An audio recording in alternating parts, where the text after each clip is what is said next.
అందమైన జీవితం కార్యక్రమానికి స్వాగతం. నమస్తే కళ్యాణ్ గారు. నమస్తే జయ గారు. కళ్యాణ్ గారు, మనకు ఒక మెయిల్ వచ్చిందండి. కృష్ణ అనే ఆయన చేశారనమాట. అతనికి భార్య మీద ప్రేమ ఉందో అర్థం కావట్లేదు, అనుమానం ఉందో అర్థం కావట్లేదు, అన్ని పీక్స్లో ఉన్నాయండి. సో దాన్ని ఎట్లా ఏం చేయాలనేది అతనికి అర్థం కావట్లేదు, ఎక్కడ బ్యాలెన్స్ చేసుకోవాలో తెలియట్లేదు, చాలా సతమతం అయిపోతున్నాడండి. ఏం పేరు అన్నారు మేడం? కృష్ణ అండి. మనకి ఈమెయిల్ చేశాడు, ఒకసారి మీతో మాట్లాడించాలని. సో మనకి నెంబర్ ఇచ్చారు, ఒకసారి కాల్ చేసేద్దామండి. తప్పకుండా జయ గారు, will help him. Hello. Hello, ఎవరండి? నమస్తే అండి కృష్ణ గారు, నేను జయానండి, అందమైన జీవితం ప్రోగ్రామ్ నుంచి కాల్ చేస్తా ఉన్నాను. మేడం మేడం చెప్పండి. బాగున్నారా కృష్ణ గారు?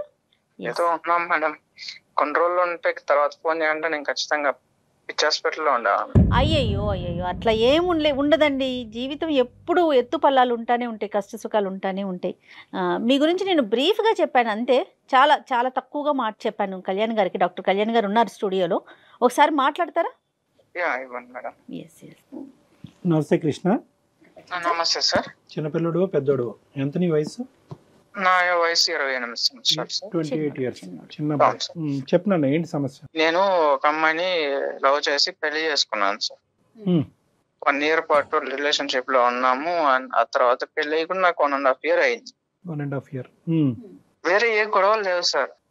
పెళ్లి రోజు గాని, బర్త్డే గాని, పండగలు గాని, లేదా సండేస్ టైమ్స్ లో గానీ, ఇలాంటి టైమ్స్ లో బయట వెళ్తున్నా అని చెప్పి వెళ్ళిపోతుంది సార్. ఎక్కడికి వెళ్తున్నా, ఎవరితో వెళ్తున్నా తెలియదు సార్. అన్ఎక్స్పెక్టెడ్. ఒక్కతే సార్. నేను డ్రాప్ చేస్తా అంటూ లేదంట సార్, గుడికి వెళ్తానంటది. కానీ గుడికి వెళ్ళి వచ్చేటప్పుడు కనీసం కొబ్బరికాయో, ప్రసాదమో, పువ్వు, పండు, లేదా కనీసం బొట్టు కూడా ఉండదు సార్. లేదా ఫ్రెండ్ వాళ్ళ ఇంటికి వెళ్తాను అంటది. తనకున్నదే 2 ఫ్రెండ్స్. ఆ 2 ఫ్రెండ్స్ లో 2కి కాల్ చేసిన అన్నయ్య మా ఇంటికి రాలేదు, అన్నయ్య మా ఇంటికి రాలేదు. సరే, తిరిగి వచ్చిన తర్వాత ఎలా ఉంటుంది ఆవిడ? అంటే మామూలు మంచి మూడ్ లోనే ఉంటుందా? నేచురల్ గా ఇంటి పనులు అవన్నీ చేసుకుని కొద్దిగా ఏమైనా మామూలుగానే ఉంటుంది సార్. కానీ నేను ఆ ఒక్క మాట అడిగితే మాట దాటేస్తుంది సార్, ఏదో ఒక మాట మాట్లాడేస్తుంది. మరి మీరు ఎప్పుడు టైట్ చేయలేదా? అంటే అడిగే పరిస్థితి? స్ట్రిక్ట్ గా కూడా అడిగాను, బట్ ఎప్పుడు కూడా సరే ఒక్కసారి కూడా నాకు ఆన్సర్ ఇవ్వలేదు. నేను అడిగిన క్వశ్చన్ కి అయితే ఆన్సర్ ఇవ్వలేదు, అంటే ఏదో ఒకటి మాట్లాడేది. 1 year పాటు లవ్ చేస్తున్నటువంటి క్రమంలో ఇటువంటి పరిస్థితి ఎప్పుడన్నా మీకు ఎదురైందా? లవ్ చేస్తున్నప్పుడు అంటే నేను తన 24/7 నా దగ్గర ఉండదు కదా సార్. ఆ టైంలో నేను నా స్వార్థం ఏంటో తెలుసా మేడం? అదే ఒక ఫ్యామిలీ నుంచి వచ్చిన అమ్మాయి అంటే వాళ్ళ నాన్నకి, వాళ్ళ అమ్మకి, వాళ్ళ అన్న తమ్ముళ్ళకి ప్రేమ పంచాలి. అదే ఒక అనాథ అయితే తన ప్రేమంతా నాకే వస్తుంది కదా మేడం. అంతటి స్వార్థపరుని మేడం నేను. చాలా అంటే చాలా 3 jobs మారాను ఇప్పటికి. అంటే ఏంటన్న జాబ్స్ మారడానికి ఏంటి? స్ట్రెస్ వల్ల, లేదంటే ఊర్లు స్ట్రెస్ వల్ల సార్. స్ట్రెస్ వల్ల. అంటే అకేషన్ వచ్చినప్పుడు మీరు ఫీల్ అవుతున్నారు, తను ఫీల్ అవుతున్నారు, మీరు అడిగితే అంతే అక్కడతో కట్ ఆఫ్ చేసి మీ ఇద్దరు ప్రయాణం మళ్ళీ సాఫీగా ముందుకెళ్ళిపోతుంది. కాబట్టి ఎప్పుడు కూడా ఈ ఇష్యూ ఒక సీరియస్ మ్యాటర్ మీ ఇద్దరి మధ్యన అవ్వలేదేమో అని అనిపిస్తుంది. మీ లోపల మీరే కుంగిపోతున్నారు. అవును సార్, తను నేను గట్టిగా అడగలేను. పోనీ మీ సైడ్ ఎవరున్నారు నాన్న? అంటే అమ్మాయి సైడ్ తను అనాథ కాబట్టి ప్రేమంతా నాకే ఉన్నారు సార్. అమ్మ నాన్న ఉన్నారు, బట్ వాళ్ళకి చెప్తే ఎక్కడ నా వాళ్ళు ఏమనుకుంటున్నారంటే అరే వీళ్ళు సంతోషంగా హ్యాపీగా ఉన్నారు అని అనుకుంటున్నారు. సో వాళ్ళ ఆ భ్రమణాలనే బతకనివ్వండి అనేసి నేను వాళ్ళకి ఏం చెప్పట్లేదు. వాళ్ళకి చెప్పి వాళ్ళు నా వాళ్ళు ఎందుకు బాధపడ్డాం. ఎప్పుడన్నా ఫాలో అయ్యారు నాన్న తన్ని? ఎక్కడైనా ట్రాక్ చేశారా? ఫాలో అవ్వలేదు కానీ సార్, ఎప్పుడన్నా టెంపుల్కి వెళ్తా అన్నప్పుడు, నాకు ఏదైనా పని పడి వెళ్ళినప్పుడు అక్కడ టెంపుల్లో ఉండదు సార్. మీ డౌట్ ఏంటి నాన్న? అంటే ఇప్పుడు మీరు చేయడానికి మీ లోపల ఉన్న ఇన్నర్ కాన్షియస్ మీకు ఏమని చెప్తున్నారు? నా ప్రాబ్లం ఏంటంటే, ఒకటి నాతో ఏదైనా అన్కంఫర్టబుల్ ఫీల్ ఉండాలి. ఓకే. లేదు 2 తను ఎవరితో అన్నా ఇల్లీగల్ ఉండాలి. ఎవరి వాళ్ళన్నా ఇబ్బంది పడుతూ నాకు చెప్తే నేనేమన్నా ఫీల్ అవుతానేమో అని అయి ఉండాలి. ఈ 3 ఏదని నాకు అర్థం కావట్లేదు. ఎవరన్నా అంటే ఇక్కడ చూడండి, ప్రాబబిలిటీ ఈజ్ వెరీ రేర్. అంటే ఎంత రేర్ అంటే కనుక నిజంగా ఒక ఇల్లీగల్, ఒక అక్రమ సోకాల్ సంబంధం పెట్టుకునేటటువంటి ఆడపిల్ల ప్రతిరోజు కలవాలని పరితపిస్తూ ఉంటుంది. ఒకప్పుడు అలా బయటకు వెళ్ళకపోయినా ఇంట్లో ఉన్నప్పుడైనా ఫోన్లో మాట్లాడటం కానీ, మెసేజ్లు చేయటం కానీ, ఏదో విధంగా ఇంకో మాట్లాడుతూ ఉంటుంది సార్. ఫోన్ లో ఎప్పుడన్నా నేను కాల్ చేసినప్పుడు బిజీ వస్తుంది. సో ఆ టైంలో టైం డ్యూరేషన్ ఉంటుంది కదా, ఆ డ్యూరేషన్ టైం నేను ఎప్పుడైనా ఇంటికి వెళ్ళినప్పుడు చెక్ చేస్తే ఆ డ్యూరేషన్ కాల్ లాగ్సే ఉండవు. డిలీట్ చేస్తున్నాను. నీ వైఫ్ గురించి నువ్వు 1 year పాటు ప్రేమించినటువంటి ఒక అమ్మాయి గురించి ఎంతవరకు నీ మనస్సాక్షి ఆ అమ్మాయికి వేరే ఏదైనా సంబంధం ఉండొచ్చని ఎంతవరకు యాక్సెప్ట్ చేస్తుందని, అది ఉందా? అటువంటి ప్రాబిలిటీ ఉండొచ్చా? అంటే అది చాలా రేర్ సార్. అది రైట్, ఓకే. నేను ఎందుకు ఈ ప్రశ్న అడిగానంటే కృష్ణ, ఎందుకంటే ఈరోజు సుమన్ టీవీ అందమైన జీవితం ద్వారా ఏంటంటే మిమ్మల్ని ఇద్దరిని ఏదో కలిపేటటువంటి ప్రయత్నం చేయాలి, కానీ ఒక కొత్త కథని మీ ఇద్దరి మధ్యన క్రియేట్ చేయకూడదు. ఒక అనుమానం అనేటటువంటి కథ, మీ భర్త నీ మీద అనుమానం పడుతున్నారు, 6 గంటలు ఎక్కడికో వెళ్తున్నావు అనేటటువంటి ఆలోచనతో అతను అడగలేక మా చేత అడిగించాడు అని మేము మొదలు పెట్టామనుకోండి, రేపొద్దున మీ ఇద్దరి మధ్యన వేరే భారతం అనేది మొదలవుద్ది. ఒకప్పుడు ఆ అమ్మాయి ధిక్కరిస్తే కనుక, ఏ సమాధానం చెప్పకుండా ఫోన్ పెట్టేస్తే కనుక నెక్స్ట్ ఏంటి అనేటటువంటి దానికి నువ్వు మెంటల్గా ప్రిపేర్ అయ్యి ఉన్నావా? చెప్పొచ్చు, చెప్పకపోవచ్చు. 1.5 year ప్రేమించినటువంటి నీ స్థాయి వ్యక్తికే చెప్పని దానికి నాకెందుకు చెప్తుంది డాక్టర్ కళ్యాణ్ చక్రవర్తి? ఏమో నా యొక్క అనుభవం బట్టి, నేను అడిగే విధానం బట్టి, నా మీద ఉండే గౌరవం బట్టి చెప్తే చెప్పొచ్చు. చెప్పకపోయినా కూడా ఆ కథను అలా పక్కన పెట్టేసి రెస్ట్ ఆఫ్ యువర్ లవ్ స్టోరీని కంటిన్యూ చేసేదానికి అవకాశం ఉందా? తర్వాత డిసైడ్ చేద్దాం సార్. నాకైతే ఏ ఆలోచన లేదు, నాకు అసలు ఏం అర్థం కావట్లేదు. బ్లైండ్ గా ఉన్నాడు అంతేనా కృష్ణ? మీకేం అర్థం కావట్లా? అవును మేడం. డాక్టర్ కళ్యాణ్ చక్రవర్తి మాట్లాడిన తర్వాత కూడా, అందమైన జీవితం ఇన్వాల్వ్ అయిన తర్వాత కూడా సమాధానం రాలేదు కాబట్టి ఇదేదో భయంకరమైనటువంటిది, ఇక్కడ ఏదో జరిగిపోతుంది అనేటటువంటి అన్నెసెసరీ కన్క్లూజన్స్ మాత్రం దయచేసి రావద్దు. Okay sir. Right, good. మరి ఒకసారి తనతో మాట్లాడదామా కృష్ణ? మాట్లాడదాం మేడం. మెయిల్ లో నేను నెంబర్ మెన్షన్ చేస్తాను, మీరే ఒకసారి చేయరా? కృష్ణ మీరు లైన్ లో ఉండండి, నేను ఒకసారి ఐశ్వర్యకి కనెక్ట్ చేసి మాట్లాడతాను. ఓకే.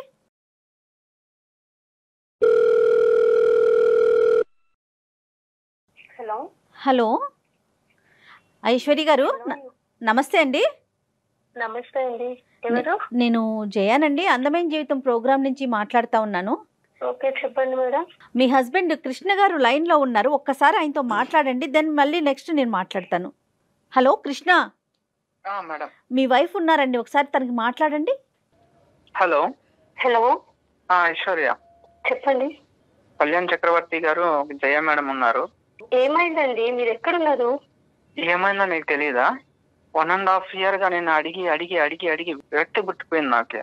అందుకే కనీసం సార్ వాళ్ళ దగ్గరికన్నా వస్తా, నా సమాధానం వస్తుందని చెప్పి నేను ఇక్కడికి వచ్చా. అసలు మన మధ్య సమస్య ఏముందండి పరిష్కరించుకోవడానికి? అసలు నేను ఏమన్నా ఇది తప్పు చేస్తున్నాను, మీకు ఏమన్నా అనుమానం ఉందా? అంత మంచిగా రైట్ చేస్తున్నావు. నేను అడిగిన దానికి సమాధానం ఇవ్వాలి కదా. నీకున్నది ఇద్దరు ఫ్రెండ్స్, వాళ్ళిద్దరిని అడిగితే నా ఇంటికి రాలేదన్నయ్య అంటున్నారు. నేను మీకు నిజమే చెప్పి వెళ్ళానండి, టెంపుల్ కి వెళ్ళండి సార్. టెంపుల్ కి వెళ్ళండి. ఇప్పుడు కూడా చూడండి. అమ్మా ఐశ్వర్య, నమస్తే అమ్మా. నేను డాక్టర్ కళ్యాణ్ చక్రవర్తి అమ్మా, సుమన్ టీవీ అందమైన జీవితం నుంచి మాట్లాడుతున్నాను. నమస్తే సార్. సారీ అమ్మ, నీకు సర్ప్రైజ్ చేసాము మేము. నీకు ఏది ముందుగా ఏ కబురు చెప్పకుండా ఫోన్ చేసాము, కానీ మీ భర్త గారు ఉండేటటువంటి సందిగ్ధ పరిస్థితిలో మాకు నీకు డైరెక్ట్గా కాల్ చేయడం తప్ప ఇంకో దారి దొరక్క అలా చేసామమ్మా. ఇక్కడ అమ్మ తప్పు చేసావని మేము ఎవరు అనలేదమ్మా. ఒక అకేషన్ వచ్చినప్పుడు, ప్రత్యేకంగా ప్రతిరోజు కాదు, ఒక అకేషన్ వచ్చినప్పుడు, అది మ్యారేజ్ అవనివ్వండి, లేదంటే ఏదన్నా ఒక ఫంక్షన్ అవనివ్వండి, లేదంటే ఒక ఫెస్టివల్ అవనివ్వండి, ఆ టైంలో నువ్వు ఒక 2 to 3 hours పాటు అతనికి చెప్పే డిసప్పియర్ అవుతున్నావు అంటే, అది కూడా చెప్తున్నాడు, చెప్పే డిసప్పియర్ అవుతున్నావు, కానీ ఎక్కడికి అనేది మాత్రం చెప్పట్లేదు. ఎక్కడికి అని చెప్పేటటువంటి దానికి సంబంధించినటువంటి ఆధారాలు కనిపించట్లేదు. మరి ఇంత సీక్రెట్గా ఉండేటటువంటి ఈ వ్యక్తి ఎవరి దగ్గరికి తిని వెళ్తుంది? ఆమె అతను అనేటటువంటి ప్రస్తావన అతని దగ్గర లేదు, అతనికి నీ మీద అనుమానం కూడా లేదు. అది నేను ముందే క్లారిఫై తెచ్చుకున్నాను. చాలా అంటే చాలా మంచివాడు. మంచివాడే. సమస్య అదేనమ్మా. కాదు డాక్టర్ గారు, అంత చెప్పకూడని ప్రదేశానికి ఏమి వెళ్ళవు కదా నువ్వు. అంత సీక్రెసీ మెయింటైన్ చేయాల్సిన అవసరం ఏంటి? తను 1 year గా నన్ను చూసి నన్ను ఇష్టపడే కదా మేడం పెళ్లి చేసుకున్నాడు. అవును, ఏది ఉన్నా గానీ తనకు ప్రతిదీ చెప్తూనే ఉంటాను. కాకపోతే అతను ఏది తెలిసినా గానీ ఏమవుతాడంటే, నేను తన దగ్గర చెప్పినంతగా తను కొంచెం చెప్పలేడు. ఒకవేళ ఇన్ కేసు నేను ఏమైనా తప్పు చేసినా గానీ నన్నేమన్నాడు ఆయన, నా ఎదుట ఉన్న వ్యక్తిని తనను బాధించే రకం, లేకుంటే తనలో తను మదన పడుతూ బాధపడుతూ ఇప్పటికే 3 jobs పోగొట్టుకున్నాడు మేడం. ఒకదాని తర్వాత ఒకటి బాధపడుతూ, ఎందుకంటే ఏదో చెప్తూ ఉంటాడు. ఇంత సీక్రెట్ ఏముంటుందమ్మా వైఫ్ అండ్ హస్బెండ్ మధ్యన? పెద్ద ప్రాబ్లం ఏది లేదు madam. The thing is Aishwarya, ఇది ప్రాబ్లం పెద్దదా చిన్నదా అనేది కాదు జయ గారు. ఇక్కడ ఏంటంటే అసలు ఇది ప్రాబ్లం కానప్పుడు ఏంటి అదని చెప్పడంలో పెద్ద ఇందులో అంత సందిగ్ధం ఏముందమ్మా? ఉన్నది ఉన్నట్టుగా చెప్పండి. ఒకవేళ నేను చెప్పినా తను తట్టుకోలేదని బాధ నాకు, అంతే. అమ్మా తట్టుకోవటం మాత్రమే ఆలోచిస్తాను. అలా కదమ్మా, నీది పిచ్చితనమో మంచితనమో నాకు అర్థం కావట్లేదు. ఆ తట్టుకోకపోవటం అంటే కనుక ఈ నరకం ఇది మహాఘోరం. ఇది నేను మీకు ఒకటి చెప్పాలనుకుంటున్నాను సార్, కానీ నా కాపురానికి మీ రెస్పాన్సిబిలిటీ ఉంటానంటే. నీ మనస్సాక్షి మీద చేసుకుని నేను తప్పు చేయట్లేదు అనేటటువంటిది నువ్వు మాట్లాడితే కనుక నీది 100% తప్పు లేదు అనుకుంటే కనుక నీ కాపురానికి నేను 200% గ్యారంటీ ఇస్తాను సార్. 200 కాదు, 1000% ఏ తప్పు లేదు సార్, పక్కాగా చెప్తున్నా. నా సైడ్ తప్పు పెట్టుకొని మిమ్మల్ని తలదించుకునేలాగా నేను చెయ్యను. ఖచ్చితంగా నేను చెప్తాను, నిజం మాత్రమే చెప్తాను. నా సైడ్ ఎంత మీరు వెతికినా ఇంత తప్పు కూడా దొరకదు. కాన్ఫిడెంట్ గా చెప్తున్నాను. తను మిస్అండర్స్టాండింగ్ చేసుకోకుండా మాట్లాడే బాధ్యత డాక్టర్ గారు తీసుకుంటారు. అది తీసుకుంటే చాలు. తను ఏం చెప్పినా ఓవర్ గా రియాక్ట్ అవుతారు, అది నేను భరించలేను. అది బాధపడడం కూడా నాకు ఇష్టం లేదు. ఏంటంటే తనను ఒక చిన్న పిల్లలాగా చూసుకుంటాను నేను.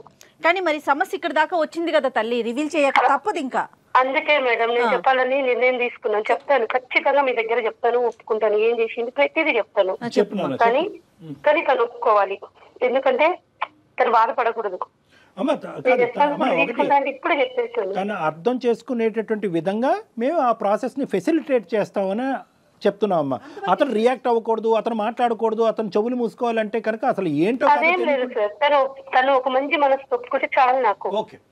ఎందుకంటే తప్పు ఉంటే నేను ఇంతగా మాట్లాడలేను కదా, నా సైడ్ తప్పు ఉంటే నేను మాట్లాడలేను సార్. అదే అమ్మా, ఇప్పుడు నువ్వు చెప్పమ్మా, నువ్వు విషయం చెప్పమ్మా. సార్ నేను మా ఆయన దగ్గర ఒక చిన్న విషయం దాచిపెట్టినాను, అది ఒక్కటే నేను చేసిన తప్పు, తప్పితే ఇంకేది లేదు. నేను ఒక నంబర్ కు కాల్ చేస్తాను, మీరు మాట్లాడండి, మొత్తం మీకే తెలుస్తుంది. కాదు మా నెంబర్ కి కాల్ చేయటం ఏంటి? నువ్వు చెప్పు, అసలు ఏం జరిగిందో నువ్వు చెప్పట్లేదు. అటు ఆయనకి దాచావు, ఇటు డాక్టర్ గారు అడుగుతుంటే దాస్తున్నావు. దాయడం లేదు, దాసేదాన్ని అయితే నెంబర్ కి కాల్ చేస్తాను నేను అనను మేడం. ఒక నెంబర్ కు కాల్ చేస్తే డాక్టర్ గారు ఖచ్చితంగా మీకు అన్ని విషయాలు తెలుస్తాయి. ఎవరు మళ్ళీ ఏంటమ్మా ఈ సస్పెన్స్ థ్రిల్లర్ తట్టుకోలేకపోతున్నావు? అక్కడో సస్పెన్స్, ఇక్కడో సస్పెన్స్, ఇప్పుడు మళ్ళీ ఇంకో ఫోన్ కాల్ అంటున్నావు. సరే, నీ సమస్య, మీ ఇద్దరి మధ్యన సమస్యకి పరిష్కారం ఉంటే కనుక మరి ఆ సస్పెన్స్ కూడా మేము చూడటానికి రెడీగానే ఉన్నాం. కలుపమ్మా. కాన్ఫరెన్స్ లోకి తీసుకుంటావా? తీసుకోండి. ఇప్పుడు తన కాపురానికి మీరు బాధ్యత అన్నారు.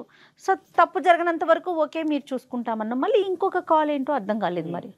హలో సార్, చూసారా? నా అనుమానమే నిజమైంది, ఎవరో ఉన్నారు. ఎవరమ్మా అవతల ఎవరున్నారో మాట్లాడమని. వినండి సార్, ప్లీజ్ ఫస్ట్ వినండి. ఫస్ట్ నువ్వు కూల్ గా ఉండు. అదే కదా నా మీద నిందలు మోపకండి, ఒక్కసారి వినండి. సార్ నమస్కారం సార్, నా పేరు కల్పన, నేను ఒక ట్రాన్స్జెండర్ ని. తను ఐశ్వర్య నా బిడ్డ సార్.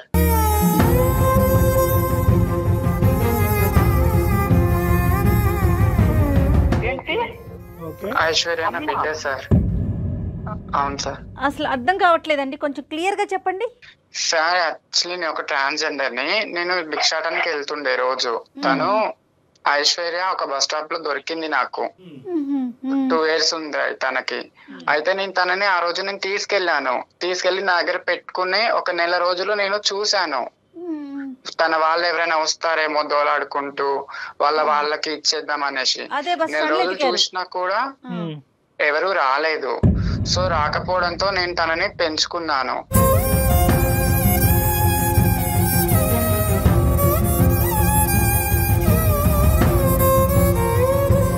పేరు పెట్టాను తనకి, స్కూల్లో జాయిన్ చేశాను. నేను 6వ క్లాస్ వరకు నేను తనకి చూసుకున్నాను. దాని తర్వాత ఒక రోజు నేను వెళ్ళాను తనని స్కూల్ దగ్గరికి. వెళ్తే తను ఎవరు అని తన ఫ్రెండ్స్ అడిగారు, ఐశ్వర్య ఫ్రెండ్స్. అడిగితే తను మా మమ్మీ అని చెప్పడంతో చిచ్చి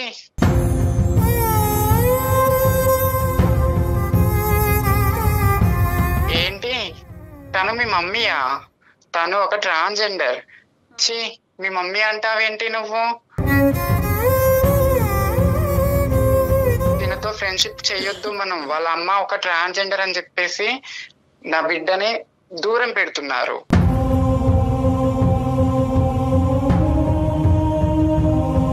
సో నేను అప్పుడే అనుకున్నాను, నా బిడ్డకు ఒక మంచి భవిష్యత్తు ఇవ్వాలి.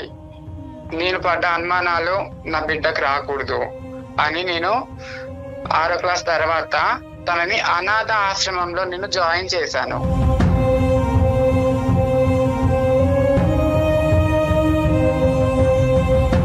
ప్రతి ఒక్క ఫీజు, తనకు కావాల్సిన బుక్స్ అన్ని ప్రతి ఒక్కటి నేను చూసుకున్నాను. తర్వాత తను ఇట్లా అమ్మ నాకు కృష్ణ అంటే ఇష్టం అని, నన్ను ప్రేమిస్తున్నాడు, నా వెమ్మటి పడుతున్నాడు అని చెప్పింది. సరేలే నాన్న అని చెప్పి నేను మా ఐశ్వర్యకి తెలియకుండా కృష్ణని నేను ఎంక్వైరీ చేశాను. నా ద్వారా 1 సంవత్సరం ఎంక్వైరీ చేశా కృష్ణని. చేస్తే మంచి పిల్లోడు, మంచోడు, జాబ్ ఉంది, పర్లేదు, నా బిడ్డ హ్యాపీగా ఉంటుంది అని అప్పుడు నేను ఓకే చేశాను. ఓకే చెప్పాను నేను తనకి, సరే నాన్న చేసుకో, నువ్వు హ్యాపీగా ఉండు అని చెప్పి పెళ్లి చేశాను. తన పెళ్లి అప్పుడు కూడా నేను ఎక్కడో గుంపులో ఉండి నేను చూశాను.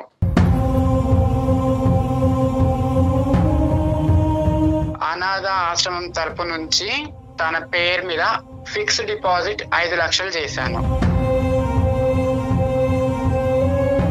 కాదమ్మా, ఇప్పుడు ఇది ఓకే, ఇంతవరకు మీరు చేసినటువంటి ఒక వెనక నుండి ఓకే, ఒక తల్లి కూడా చేయనటువంటి త్యాగం ఒక పెద్ద మనసుతో మీరు చేశారు, దానికి మేమందరం కూడా హ్యాట్స్ ఆఫ్.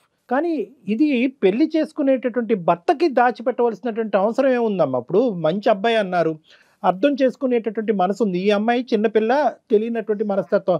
ఒక పెళ్లి అనేటటువంటిది కంప్లీట్గా ఒక ట్రాన్స్పరెంట్ ప్లాట్ఫామ్ మీద ఉండాలా, ఉండకూడదా? నమ్మకం ఉండాలి సార్, కానీ ఈ సొసైటీ మమ్మల్ని నమ్మదు కదా. ఈ సొసైటీ ఏమంటుంది, ఒక దగ్గరికి వెళ్తాం సార్, మేము వెళ్తే మమ్మల్ని చూసి దూరం వెళ్ళిపోయే వాళ్ళు ఉన్నారు, పక్కన కూర్చుంటే లేచి వెళ్ళిపోయే వాళ్ళు ఉన్నారు. మీరు బాగానే ఉన్నారు కదా, పని చేసుకొని బతకొచ్చు కదా, ఇట్లా ఎందుకు ఆడుకోవడం మీరు? కాదు తల్లి, కృష్ణ ఐశ్వర్య ప్రేమించి పెళ్లి చేసుకున్నారు, ఒకరినొకరు అర్థం చేసుకుని పెళ్లి చేసుకున్నారు. ఆ ప్రేమలో త్యాగాలు అనేటటువంటి ఉంటాయి. నువ్వు చేసినటువంటి కార్యక్రమానికి బహుశా కృష్ణ హర్షిస్తాడేమో. అరే ఇంత గొప్ప మనిషా, సమాజం నీ వైపు వేలెత్తి చూపెడుతుందంటే కనుక ఈ వెనకాతల నుంచి తల్లిలాగా నాకు తెలియదు కదా సార్. నా వల్ల నా అల్లుడు బిడ్డ దూరం కావద్దు, నా వల్ల ఇది నా బిడ్డ ఒంటరిది కావద్దు, మాది ఎట్లాగో ఒంటరి జీవితం. బట్ హౌ లాంగ్ అమ్మా? కాదు కల్పన గారు, ఎన్ని సంవత్సరాలు దాచిపెడతారు? ఎన్ని సంవత్సరాలు దాచిపెడతాం అనుకున్నారు? ఇప్పటికే ఆ అబ్బాయికి లేనిపోయిన ఆలోచనలు వచ్చాయి. చెప్పమ్మా, చెప్పమ్మా. ఇక్కడ ఇది ఎందుకు దాచిపెట్టిందో నేను చెప్పొచ్చు. చెప్పుమా, చెప్పు. లేదు సార్, ఒకసారి నేను ఈయన షాపింగ్ మాల్కి వెళ్ళినాం. అక్కడ ట్రాన్స్జెండర్ చూసి ఈయన ఎంత విసుక్కున్నాడంటే, అతను దగ్గరికి వచ్చేసరికి చాలా అంటే చాలా చిరాకు పెట్టిండు ఫేస్ మొత్తం. తన మెంటాలిటీ అలా ఉంది. దాని వల్ల నేను చెప్పలేకపోయాను సార్. వాళ్ళ గురించి కొంచెం మంచి చెప్పి ఇది నా పరిస్థితి చెప్పడానికి నేను చాలా సార్లు ప్రయత్నం చేసినాను సార్. అసహ్యం కలిగినటువంటి ఒక వ్యక్తి అంటే ఈ పరిస్థితుల్లో అతను ఏవో కొన్ని ఎక్స్పీరియన్సెస్ వల్ల, లేదంటే అతను చూడకూడదు ఏమైనా చూడటం వల్ల అతనికి ఒక బ్యాడ్ ఇంప్రెషన్ ట్రాన్స్జెండర్స్ మీద పడింది.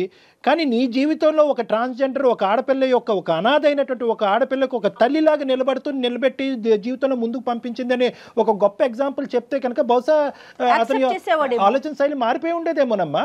ట్రాన్స్జెండర్స్ మీద ఒక మంచి అభిప్రాయం వచ్చి ఉండేదేమో, వాళ్ళలో కూడా ఒక దయాగుణం, ఒక త్యాగగుణం ఉందనేటటువంటి ఆలోచనకు వచ్చి ఉండేవాడేమో.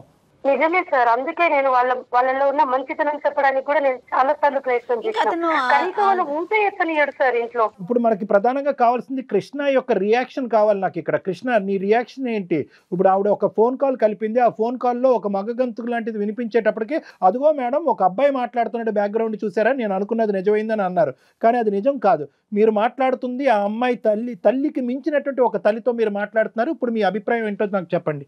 అవును సార్, నాకు వాళ్ళంతా చిన్నప్పటి నుంచి ఒక భయం సార్. వాళ్ళు వచ్చి ఆ క్లాప్స్ కొడుతుంటే నాకు అట్లా షివరింగ్ అయిపోయేది. నాతో ఉండాలనుకుంటే వాళ్ళ అమ్మను వదిలేయమని చెప్పండి, లేదు వాళ్ళ అమ్మ కావాలనుకుంటే నన్ను వదిలేసి వెళ్ళిపోమని చెప్పండి సార్. కాదండి, దానికి కారణం ఏంటి? ఒకటి కృష్ణ, ఇక్కడ ఏంటంటే దేనికైనా ఒక బలమైనటువంటి కారణం ఉండాలి. మీ పర్సనల్గా మీరు ఒక ఎల్జిబిటీ గ్రూప్ని ఏ విధంగా చూస్తున్నారో does not equate to how Aishwarya looks at an LGBT Q group.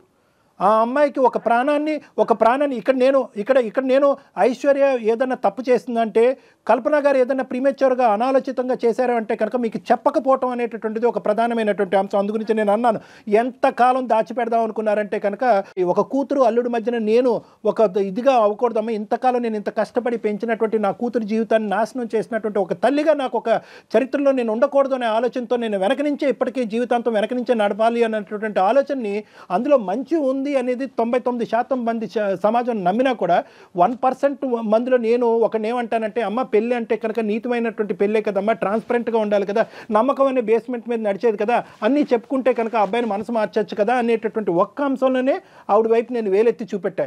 కానీ ఈరోజు ఆవిడ చాలా ముఖ్యమైనటువంటి పాత్రలో ఉంది, ఐశ్వర్యకి చాలా ముఖ్యమైనటువంటి పాత్రలో ఉంది.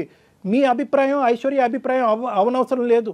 మీరేం చూసారో నాకు తెలీదు, ఎందుకు వాళ్ళని చేదరించుకుని అసహించుకుంటున్నారో నాకు తెలీదు, ఎందుకు కింద నుంచి పై వరకు మీ శరీరం వణుకుతుందో నాకు తెలీదు. కానీ ఈరోజు ఐశ్వర్యకి ఆ అమ్మాయి ప్రాణం పోసింది, ఆ తల్లి పాత్రలో పోషిస్తూ ప్రాణం పోసింది. లేదంటే ఎవరి చేతుల్లో పడి ఉండేదో ఐశ్వర్య, ఈరోజు ఏమై ఉండేదో. ఈరోజు చదువుకుని ఒక క్వాలిఫికేషన్ వచ్చి నీలాంటి ఒక మంచి వ్యక్తితో పెళ్లి చేసుకుని ఒక ప్రయాణం కొనసాగటానికి ముఖ్య కార్యక్రమాలు భగవంతుడికి మించినటువంటి భగవంతుడు ఎవరన్నా ఉన్నారు అంటే కనుక అది కల్పన గారు. మా అత్తగారు ఒక ట్రాన్స్జెండర్ అంటే మా ఫ్యామిలీ కానివచ్చు, లేదంటే సొసైటీ కావచ్చు, నన్ను వేరేలా చూస్తుంది సార్. సో నేను అది తీసుకోలేను. Let us take another hypothesis. ఇంకో ఒక నిమిషం ఐశ్వర్య, నాకు కృష్ణతో నేను డీల్ చేయాలి, కృష్ణ మీద నాకు కోపం లేదు. కృష్ణ కన్ఫ్యూజన్లో ఉన్నాడు కాబట్టి కన్ఫ్యూజన్ క్లారిటీలోకి తీసుకురావాల్సిన బాధ్యత నా మీద ఉంది. ఎందుకంటే మీ కాపురాన్ని నిలబెడతానని నేను ప్రామిస్ చేసిన తర్వాత నువ్వు కల్పన గారికి ఫోన్ కలపడం జరిగింది. కృష్ణ, ఒకప్పుడు ఈ అమ్మాయిని పెంచి ఈ స్థాయి వరకు తీసుకొచ్చినటువంటి వ్యక్తి కల్పన గారు ఒక ట్రాన్స్జెండర్ అనేటటువంటి అంశం మీరు గాఢంగా ప్రేమించుకుంటున్నటువంటి ఆ సంవత్సరంలోనే బహుశా ఐశ్వర్య వచ్చి నీకు చెప్పుంటే కనుక అప్పుడు ఏమని ఉండేవాడివి?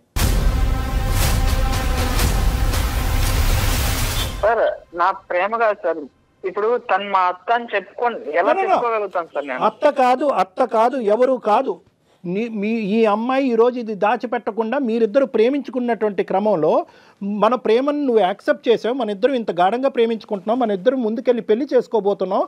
అయితే నీకు ఒక ముఖ్యమైనటువంటి అంశం చెప్పాలి, నా తల్లికి మించినటువంటి తల్లి నా జీవితంలో ఒక ట్రాన్స్జెండర్ ఉంది, ఆవిడే కల్పన అనేటటువంటి అంశం నీకు చెప్పుంటే నువ్వు ఈ ప్రేమ నుంచి విత్డ్రా అయిపోయి ఉండేవాడా, నీకు నాకు పచ్చి అని ఉండేవాడువా? సార్ అప్పుడైతే ఏమో తెలియదు సార్, ఇప్పుడైతే నేను యాక్సెప్ట్ చేయలేను సార్. మా ఇంట్లో వాళ్ళకి నేనేం చెప్పుకోవాలి సార్? ఒకటి, మీ ఇంట్లో వాళ్ళకి ఏం చెప్పాలి అనే ముందు నీ మనస్సాక్షికి ఏం చెప్తావు అనేటటువంటిది ముఖ్యమైనటువంటి అంశం. మీ ఇంట్లో వాళ్ళకి చెప్పి నువ్వు ఐశ్వర్యాన్ని లవ్ చేయలేదు, గుర్తుపెట్టుకో. నీ మనసుకు నచ్చింది కాబట్టి ప్రేమంతా నాకే ఇవ్వాలి అనేటటువంటి ఆలోచనతో ప్రత్యేకంగా ఒక అనాథాశ్రమంలో ఉండేటటువంటి అమ్మాయిని ప్రేమించుకోవాలనే వెనకాతలు నీకు ఉండేటటువంటి ఒక మంచి ఉద్దేశం ఈరోజు చెడగొట్టాలనేటటువంటి ఆలోచనతో ఉండద్దు. ఎందుకంటే నీ మనస్సాక్షిలో ఉన్నది ప్రధానమైనటువంటి అంశం ఎవరంటే కనుక ఐశ్వర్యకి నచ్చినటువంటి అందరి వ్యక్తులు కూడా నువ్వు ప్రేమించాలి, అందరి వ్యక్తులు కూడా నీ మనుషులు అవ్వాలి కాదా? వాళ్ళు ఎవరైతే ఏంటి, ఏ జెండర్ అయితేనేంటి, వాళ్ళు ఏమైనా శాపగ్రస్తురా? ట్రాన్స్జెండర్స్ అంటే శాపగ్రస్తులా? వాళ్ళ కర్మకాలికి అలా మారారా? వాళ్ళకి దిక్కులేక అలా మారారా? వాళ్ళు మనుషులు కాదా? కృష్ణ, మీకు తెలుసో లేదో చాలా ఉన్నతమైన స్థానాల్లో ట్రాన్స్జెండర్స్ ఉన్నారండి ప్రజెంట్. ఇక్కడ ముఖ్యంగా గుర్తుపెట్టుకోండి, మీ మనస్సాక్షి ఐశ్వర్యను ఎంత యాక్సెప్ట్ చేస్తుందో కల్పన గారిని కూడా అంతే యాక్సెప్ట్ చేస్తుందా లేదా అనేటటువంటి ఫస్ట్ జీర్ణించుకోండి.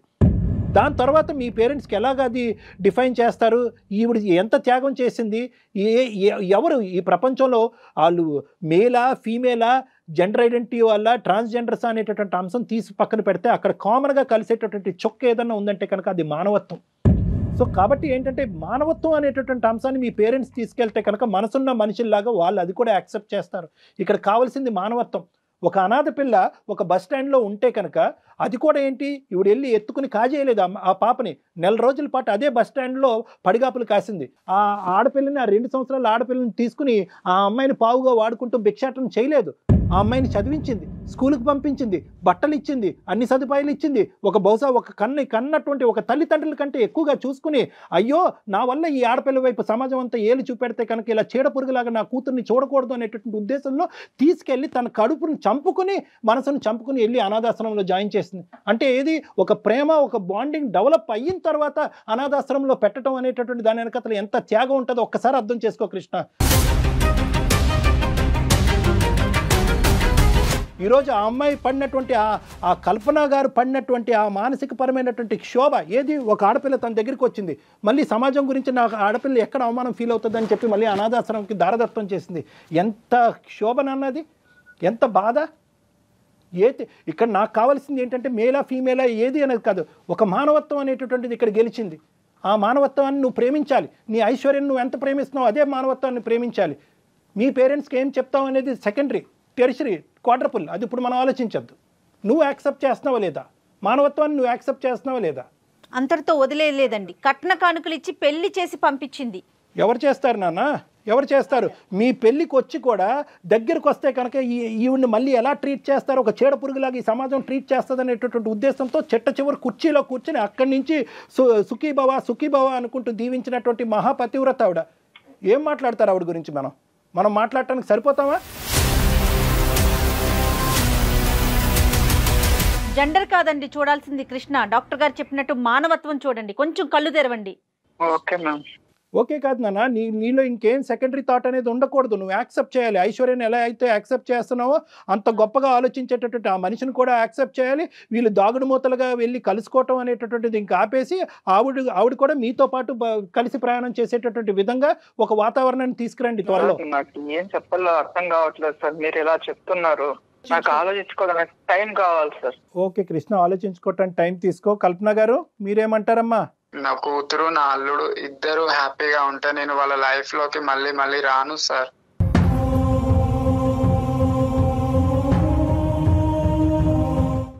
ఎక్కడికన్నా దూరంగా వెళ్ళిపోతాను. నువ్వు అల్లుడు మంచిగా ఉంటే నాకు అదే చాలమ్మా.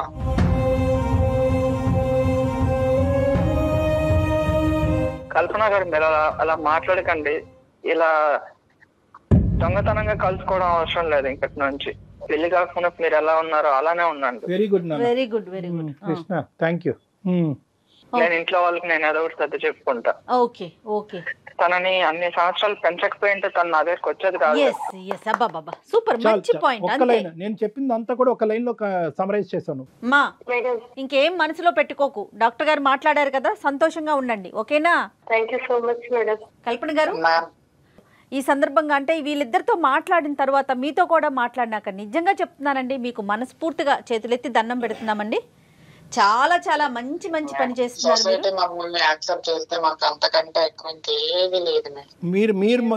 మీరు ఒక కల్పన గారు, మీరు చేసేటటువంటి మంచి కార్యక్రమాలకి పైన భగవంతుడు అనేవాడు ఎప్పుడు కూడా ఉంటాడు. అతను ఎప్పుడు చూస్తూనే ఉంటాడు. Society acceptance and non acceptance అనేటటువంటిది 100% of the population 100% of the time ఎప్పటికీ మనం సాటిస్ఫై చేయాలి. డెఫినెట్ గా అలాంటి రోజు కూడా వస్తుందండి. అన్ని మంచి కార్యక్రమాలు అన్నీ కూడా కలగలుపుగా ఏదో ఒక రోజు 110% మీ యొక్క గ్రూప్ ని అందరూ మనస్ఫూర్తిగా యాక్సెప్ట్ చేసిన మంచి రోజు ఖచ్చితంగా వస్తుంది. చూస్తూనే ఉండండి. నమస్తే. నమస్తే అండి. నమస్తే. 30 నిమిషాలలో నొప్పి లేకుండా వేడికోస్ వెయిన్ చికిత్స ఆవేశ హాస్పిటల్ హైదరాబాద్.